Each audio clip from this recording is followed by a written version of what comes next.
వెళ్ళొస్తాను.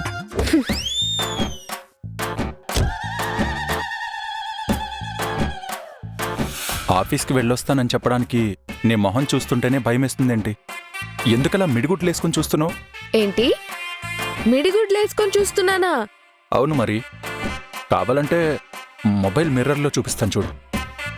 హలో, మీకు అలాగే ఉంటుంది. ఇందాకేమన్నారు లోపల? నేనే ఉన్నాను. మీ చెల్లెలు యాడ్ గురించి చెప్తే మీరేమన్నారు? నేనే ఉన్నాను. ఉన్నదేగా అన్నాను. ఏంటి ఉన్నదే అన్నారా? అంటే ఆ యాడ్ అంత చండాలంగా ఉందా? ఏ మాటకు ఆ మాట చెప్పాలి. కొన్నిసార్లు అబద్ధం చెప్పి అవతలి వాళ్ళని సంతోషపరచడం కంటే నిజం నిష్ఠూరంగా ఉన్నా చెప్పి నిజాయితీగా నిలబడ్డం బెటర్. మీరిలా పాత సినిమాలో హీరోలాగా భారీ నిజాయితీగా నటించక్కర్లేదు. మీ గుండెల మీద చేవేసుకొని చెప్పండి, యాడ్ అంత చండాలంగా ఉందా? గుండెల మీద చేసుకుని కాదు, నా మనసులో ఉన్న మాట చెప్తా. ఆ యాడ్ని నేను కూడా రిలీజ్ చేయకూడదని ఎప్పుడో డిసైడ్ అయ్యాను. శృతి నిన్న డిసైడ్ అయింది. మంచి పనైంది అనుకున్నా. ఏంటి యాడ్ రిలీజ్ చేయకూడదని అనుకున్నారా? అంటే అంత చండాలంగా చేశాననే కదా? ఇదిగో నీకు గొప్ప రహస్యం చెప్తా. ఆ యాడ్ గనక రిలీజ్ అయితే చూసే జనం మన కొత్త కాఫీ ప్రోడక్ట్ని కొండం అటుంచితే అసలు కాఫీ తాగడమే మానేస్తారు.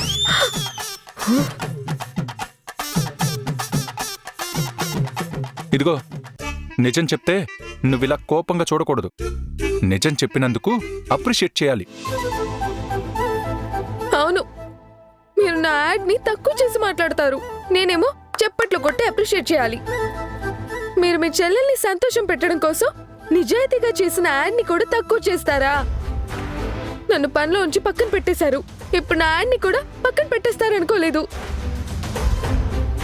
అది నా యాడ్ అని చెప్పడం కాదు, ఎంత బాగా చేశానో తెలుసా? ఇదిగో నువ్వు మరీ అంత హట్ అయిపోకు. ఇప్పుడు అసలు విషయం చెప్తా. నువ్వు యాడ్ బ్రహ్మాండంగా తీసావు, కానీ నేనే అందులో దిష్టిబొమ్మలా ఉన్నాను. ఆ యాడ్ కనుక బయటికి వెళ్ళిందనుకో, నా పరువు కూడా వెళ్ళిపోద్ది. ఏం కాదు, మీరు చాలా బాగున్నారు, చక్కగా ఉన్నారు. ఏ మోడల్కి మీరు తీసిపోరు తెలుసా?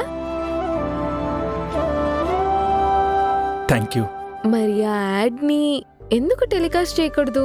చూడు, శృతి పంతానికి పోయి ఆ యాడ్ని వద్దంటుంది. అది నాకు క్లియర్గా తెలుసు. నువ్వు అసలు ఈ ఇంట్లో ఏ గొడవ ఉండకూడదని నీ ఉద్యోగాన్నే పక్కన పెట్టేశావు. నీ ఉద్యోగం కంటే నీ సెల్ఫ్ రెస్పెక్ట్ కంటే ఏది ముఖ్యం కాదు. నువ్వు వాటినే పక్కన పెట్టి ఇంట్లో గొడవలు లేకుండా అందరూ సంతోషంగా ఉండాలని కోరుకున్నావు. ఇప్పుడు మళ్ళీ ఆ యాడ్ గురించి గొడవ పెట్టుకుని ఇంట్లో గొడవ పెట్టదలుచుకోలేదు. అందుకనే శృతి ఏం చెప్పినా వెరీ నైస్, వెరీ గుడ్ అని సింపుల్గా నవ్వుతూ అప్రిషియేషన్ ఇచ్చి వచ్చేశాను.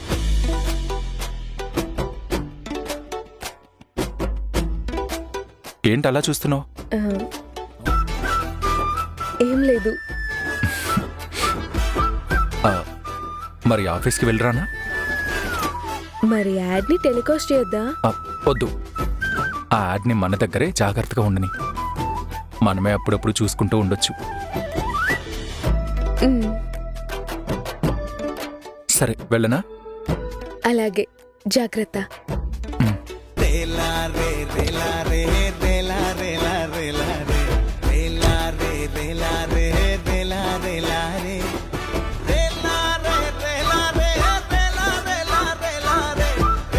బాయ్.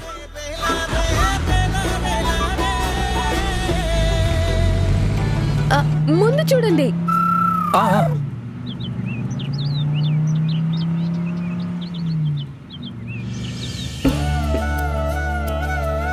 భగవంతుడా, నా భర్త ఎలా ఉండాలని ఇంతకాలం కోరుకున్నానో ఇప్పుడు అలా ఉన్నారు. ఆయన నాతో అలా ఉంటున్నప్పుడు ఎంత ఆనందంగా ఉంటుందో. కానీ ఆ ఆనందం వెనక ఒక తెలియని భయం ఉంటుంది.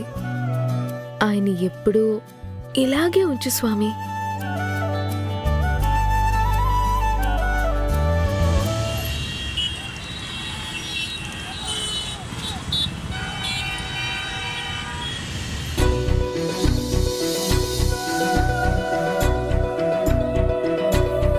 టిఫిన్ చాలా బాగుంది ఆంటీ.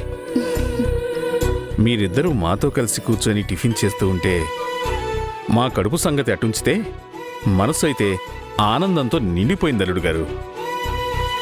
మా కళ్ళ ముందు మీరిద్దరూ ఇలా సంతోషంగా ఉంటూ మేం కన్నట్టు ఒక బిడ్డను కాకుండా ఓ 4-5 కని మాకిచ్చేస్తే మనవడు మనవరాల్ని పెంచుకుంటూ మీరు సంతోషంగా ఉండేది చూస్తూ ఈ జీవితాన్ని అలా హ్యాపీగా గడిపేస్తాం. అంకుల్, ఇంకా పెళ్ళే అవ్వలేదు, మీరు అప్పుడే మనవాళ్ళు మనవరాల దాకా వెళ్ళిపోయారు. ఇంకా పెళ్లికి ఎంత టైం ఉంది అల్లుడు గారు? 2 నెలలేగా. చూస్తుండగానే ఇట్లే గడిచిపోతాయి. అది కరెక్టే అంకుల్. గీత నిన్నో మొన్నో పరిచయం అయినట్టుంది. ఈలోపే తనతో ఎంగేజ్మెంట్ కూడా అయిపోయింది. మీరు అన్నట్టు రేపో మాపో పెళ్లి కూడా అయిపోద్ది. మీరు సంతోషంగా ఉంటే రోజులు గడిచేది తెలీదు బాబు. మీరిద్దరు హ్యాపీగా ఉండాలి. మేం కోరుకునేది అదే. మీరు రోజు ఆఫీస్కి వెళ్లే ముందు వచ్చే ముందు ఇటొచ్చి మమ్మల్ని పలకరించి వెళ్తుంటే మాకు బాగుంటుంది. వీలున్నంత వరకు వచ్చి పలకరిస్తానంటీ. అల్లుడు గారు, వీలైనంత వరకు అని మీరు మొహమాటంగా చెప్తే కుదరదు. మీరు ప్రతిరోజు ఇక్కడికి వస్తూ ఉండాలి. అసలు ఆ మాటకొస్తే మీరిక్కడే ఉంటే ఇంకా సంతోషిస్తాం. అల్లుడుగా వచ్చి 4 రోజులుండి వెళ్ళగలనే కానీ ఇక్కడే ఎలా ఉంటాను అంకుల్? మరే కరెక్టేదే. కానీ మాకు మాత్రం కొడుకులు ఎవరున్నారు బాబు? అల్లుడైనా కొడుకైనా మీరే కదా. ఇంకో విషయం, నేను ఎన్నో ఏళ్లుగా ఈ వ్యాపార లావాదేవీలు చూసుకుంటూ బాగా టైర్డ్ అయిపోయాను అల్లుడు గారు. నేను రిటైర్ అయిపోదాం అనుకుంటున్నాను. భలేవారే, మీకు అసలే కొడుకులు లేరు, రిటైర్ అయిపోవాలి అంటున్నారు. పోనీ ఒక పని చేయండి, గీతని ఇప్పటి నుంచే రెడీ చేయండి. తను చూసుకుంటుంది బిజినెస్ని. అయ్యో, తనకి పెద్దగా ఆసక్తి లేదల్లుడు గారు. అదేదైనా చూసుకుంటే మీరే చూసుకోవాలి. నేనా? నాకెలా కుదురుతుందంటీ? ఎందుకు కుదరదు? మేం కనిపెంచిన మా ప్రాణాన్ని మీ చేతుల్లోనే పెడుతున్నాం. ఈ ఆస్తిపాస్తులంతా మా అమ్మాయికి భర్త అయినా ఈ ఆస్తికి వారసుడైనా మీరే కదా. ఇక మీదట ఈ వ్యాపార లావాదేవీలన్నీ మీరే చూసుకుంటూ మన కంపెనీకి మీరు సీఈఓగా ఉంటే బాగుంటుందని నా ఆలోచన. అదేంటి అంకుల్, సడన్ గా ఇలాంటి ప్రపోజల్ తీసుకొస్తున్నారు? ఇందులో సడన్ గా ఏముంది బాబు? మేమెన్నాళ్లుగానో అనుకుంటున్నదే. కాకపోతే మాకెవరు అల్లుడిగా వస్తారన్నది గీత చెప్పేంత వరకు తెలీదు. ఈ ఇంటికి ఎవరు అల్లుడిగా వచ్చినా మాకు కొడుకుగా వచ్చినట్టే లెక్క. ఈ ఇంటికి వారసుడు వచ్చినట్టుగానే మేం భావిస్తాం. మీ అంకుల్ చెప్పినట్టు మీరు మన కంపెనీకి సీఈఓగా ఉండండి. మీ అన్నయ్య ఆ కంపెనీ చూసుకుంటారు. ఇద్దరూ చక్కగా 2 వ్యాపారాల్ని ఆరోగ్యకరమైన పోటీతో రాణిస్తూ వచ్చేయొచ్చు. అల్లుడు గారు, కాకపోతే నాది ఒకే ఒక కోరిక. ఇన్నాళ్ళు మీ అన్నయ్యతో పోటీ పడినా నేను 2వ స్థానంలోనే ఉండిపోయాను. మీరు సీఈఓగా బాధ్యతలు చేపట్టిన తర్వాత కనీసం 1 ఏడాదైనా మీ అన్నయ్యని ఢీకొట్టి నా పేరు మీద ఉన్న కంపెనీని నువ్వు నెంబర్ 1 పొజిషన్కి తీసుకొచ్చి చూపిస్తే నాకు కాస్త సంతోషంగా ఉంటుంది. అంకుల్, ఇవన్నీ సరదాగా మాట్లాడుకోవడానికి బాగుంటాయి, కానీ ఇదే సీరియస్ అయితే అంత బాగోవేమో. అయ్యో, డాడీ సరదాగా చెప్తున్నారు కానీ ఈ వ్యాపారాలన్నీ మీరు చూసుకోవాలని, డాడీకి రిలాక్స్ అవ్వాలనే ఉంది. గీత, నీకు వ్యాపారం గురించి పెద్దగా ఇంట్రెస్ట్ లేదంటున్నావు, అవగాహన లేదంటున్నావు. ఇది నేను మీ మమ్మీ డాడీతో మాట్లాడితేనే బాగుంటుంది. చూడండి అంకుల్, నా మాటలు మిమ్మల్ని ఏమాత్రం ఇబ్బంది పెట్టినా, హర్ట్ చేసినా పెద్ద మనసుతో క్షమించండి. మీ మనసులో ఏమైనా ఉండొచ్చు, కానీ వాటిని తీసుకోవడానికి నేను సిద్ధంగా ఉండాలి కదా. నాకు అలాంటివి ఇంట్రెస్ట్ లేదు, అది కరెక్టు కాదు. నేను మీ వ్యాపారాన్ని చూసుకుంటే రాజారావు కొడుకు కాస్త మూర్తిగారి అల్లుడవుతాడు. అది నాకిష్టం లేదు. నేను బతుకున్నంతకాలం రాజారావు గారి కొడుకుగానే బతకాలనుకుంటున్నాను. క్షమించండి అంకుల్, ఆఫీస్ టైం అవుతోంది, నేను వెళ్ళొస్తాను. బాయ్ గీత.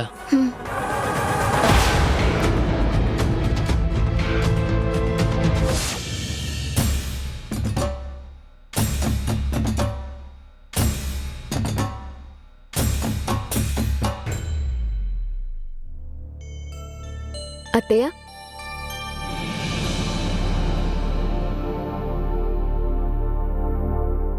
అత్తయ్య ప్లీజ్. మీతో మాట్లాడాలి. నేను మాట్లాడడానికి ఏం లేదు. కానీ నేను మాట్లాడాల్సింది. ఏంటి? నాకు పెళ్ళైన కొత్తలో ఆయన నాతో ఎలా ఉండేవారో మీకు బాగా తెలుసు. అప్పుడు నాకు అండగా నిలబడ్డది మీరే. నాకు ధైర్యం చెప్పింది మీరే. భవిష్యత్తు మీద, బతుకు మీద ఆశల్ని కల్పించింది మీరే.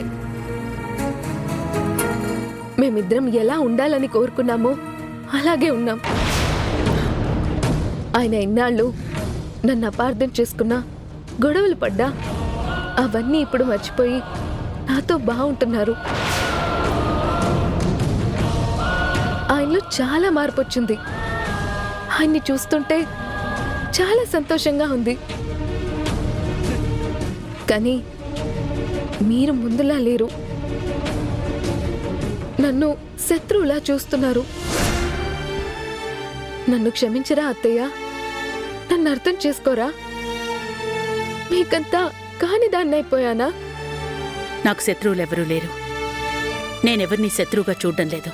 మీరు నన్ను చూస్తున్న విధానం అలాగే ఉందత్తయ్య. ఇప్పుడు కూడా నేను మీతో మాట్లాడడానికి వస్తే కనీసం నా మొహం చూడ్డానికి కూడా ఇష్టం లేదన్నట్టు లేచి వెళ్ళిపోతున్నారు. మరి దీనికి అర్థం ఏంటి? నేను నీ ఎదురుగా నిలబడకూడదని వెళ్ళిపోతున్నానంటే దాని అర్థం నా గౌరవాన్ని నేను కాపాడుకోవాలని. అంటే దాని అర్థం ఏంటత్తయ్య? నేను మీకు గౌరవం ఇవ్వడం లేదనా? గౌరవం ఇచ్చుండేదానివే అయితే పరిస్థితి ఇక్కడి దాకా వచ్చుండేది కాదు. అత్తయ్య ప్లీజ్, నేను మీ అబ్బాయి విషయంలో తొందరపడి పుట్టింటికి వెళ్ళిపోయాను. కానీ నేను అలా వెళ్ళడానికి కారణాలు కూడా మీకు తెలుసు. దయచేసి అది అర్థం చేసుకోండి అత్తయ్య. మీరు మునపట్ల నాతో ఉండండి. నన్ను ఇలా దూరం పెట్టొద్దు. నేను భరించలేకపోతున్నాను.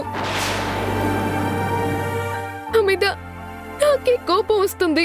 చూడు, నీ మీద నాకు ఎలాంటి శత్రుత్వం లేదు, అలాగని ప్రేమ లేదు. అదేంటత్తయ్య, మొన్నటి వరకు కన్న బిడ్డలా చూసారే. ఆ తప్పుకి నువ్వే శిక్ష విధించేశావు కదా. అత్తయ్య ప్లీజ్ అలా మాట్లాడకండి అత్తయ్య. అదే నిజం. ఆ నిజమే మాట్లాడుతున్నాను. ఇప్పుడు కంటి తుడుపుగా లేని ప్రేమను నటించడం, లేని ఆప్యాయతను కురిపించడం నాకు చేత కాదు. నాకు నటించడం అస్సలు చేత కాదు. నా హద్దుల్లో నేనుంటాను. అప్పుడే నాకు గౌరవంగా ఉంటుంది.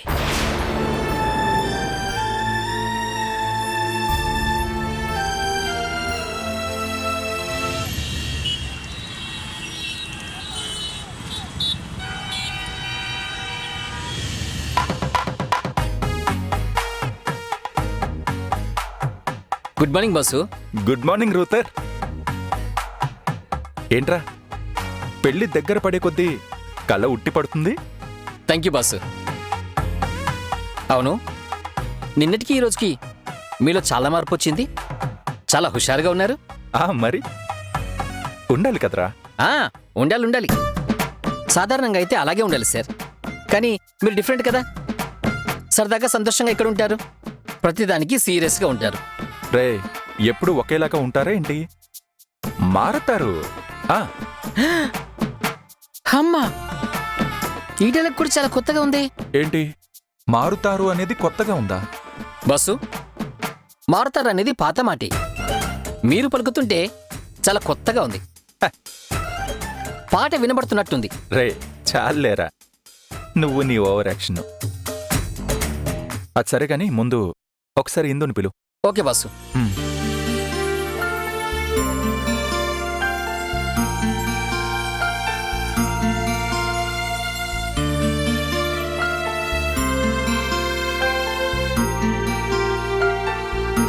Good morning sir.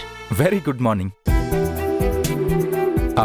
ఇందు, మన ప్రమోషన్ డిపార్ట్మెంట్ క్లోజ్ చేద్దామని శృతి చెప్పింది. నేను కూడా ఓకే అన్నాను. ఆ డిపార్ట్మెంట్కి సంబంధించిన అకౌంట్ స్టేట్మెంట్ మొత్తం రెడీ చేయండి. అదేంటి సార్, ప్రమోషన్ డిపార్ట్మెంట్ క్లోజ్ చేసేయడం ఏంటి? శృతి ప్రమోషన్ డిపార్ట్మెంట్ క్లోజ్ చేయడానికి కొన్ని కారణాలు చెప్పింది. నాకది రీజనబుల్గానే అనిపించింది.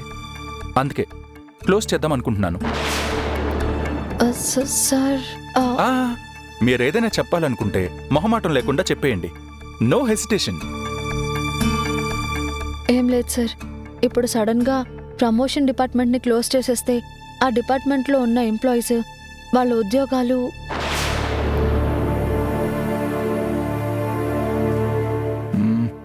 యా అదొక ప్రాబ్లం ఉంది కదా. విల్ డూ వన్ థింగ్, వాళ్ళకి ఇంకొక 2 months శాలరీస్ అడ్వాన్స్గా ఉంచండి. వాళ్ళని వేరే డిపార్ట్మెంట్కి మార్చడానికి వీలవుతుందేమో చూద్దాం. అప్పటి వరకు వాళ్ళని వెయిట్ చేయమని చెప్పండి. Okay sir. సరే, మీరు వీలైనంత త్వరగా ఆ స్టేట్మెంట్స్ రెడీ చేసి చెప్పండి. Sure sir. నందు గారు ఎందుకు ఇలాంటి రాంగ్ డెసిషన్ తీసుకుంటున్నారో అర్థం కావట్లేదు. మధు రిజైన్ చేయడం, దాన్ని నందు గారు యాక్సెప్ట్ చేయడమే ఒక రాంగ్ డెసిషన్ అనుకున్నాను. ఇప్పుడు డిపార్ట్మెంట్ని కూడా క్లోజ్ చేస్తున్నారు. ఇది ఎక్కడికి దారితీస్తుందో ఏమో.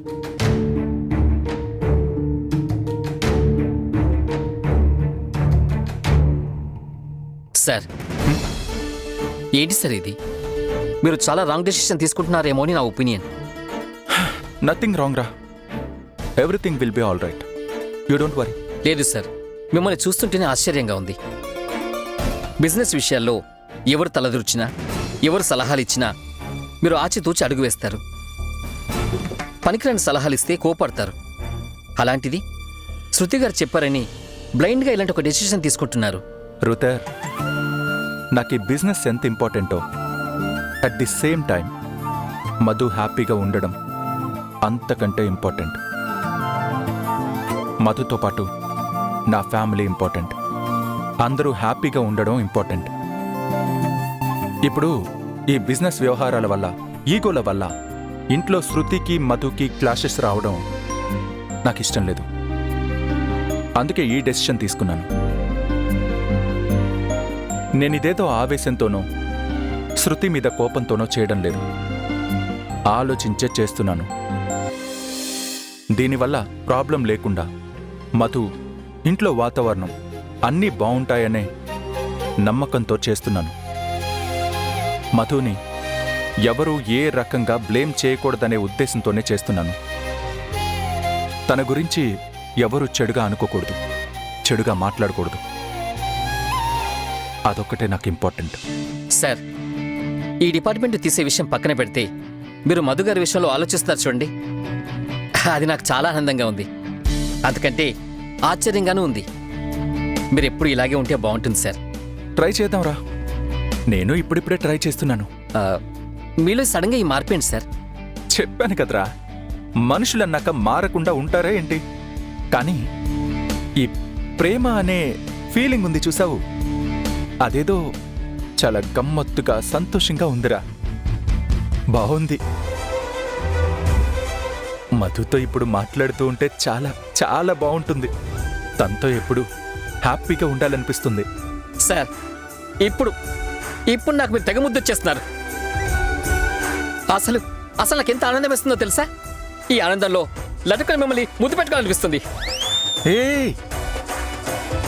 ఏంట్రా ఈ చండాలం? చిచి, మీరు అనుకుంటాడు అలాంటి ముద్దు కాదు. మీ మీద అభిమానంతో ఒక ముద్దు ఇవ్వాలనిపిస్తుంది. కానీ ఇవ్వనులేండి. అవునా? ఇలా రారా. దేనికి? చెప్తా, నేను వస్తా ఉండు. అంత అభిమానం మనసులో పెట్టుకొని ఆపుకోవడం ఎందుకురా? కొంపదీసి నన్ను ముద్దు పెట్టమంటారా ఏంటి? ఛీ, ఎదవా.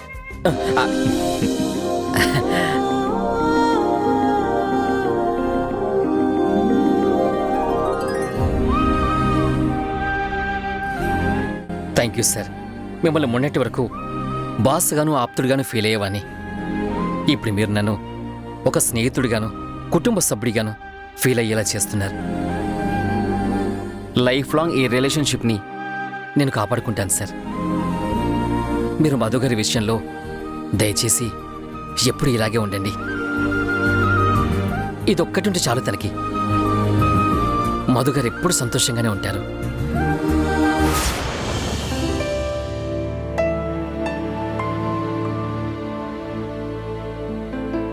ఇప్పుడు ఆయనకు ఫోన్ చేసి ఈ విషయం మాట్లాడొచ్చా వద్దా? ఆయనతో కాకపోతే ఇంకెవరితో మాట్లాడతాను.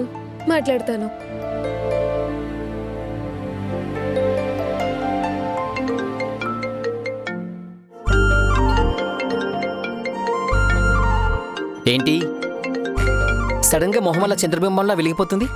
మధు కాల్ చేస్తుందిరా. ఏయ్ దొంగ! ఇన్నాళ్ళు ఈ మొహం బూచడు మొహంలాగే ఉండేది. ఇప్పుడే కరెక్ట్గా ఎక్స్ప్రెషన్స్ పలుకుతున్నాయి. ఆ కళ్ళల్లో లవ్ కనిపిస్తుంది. మధు మేడం కాలనగానే ఆ మొహం చూడండి ఎలా వెలిగిపోతుందో.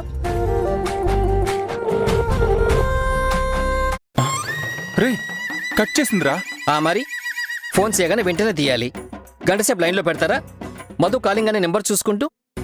లేదురా, తను ఫోన్ చేసిందన్న ఆనందంలో కాల్ అటెండ్ చేయాలన్న విషయాన్ని కూడా మర్చిపోయి అలాగే ఉండిపోయాను. సర్లేండి, వెంటనే మీరు కాల్ చేసి మాట్లాడండి.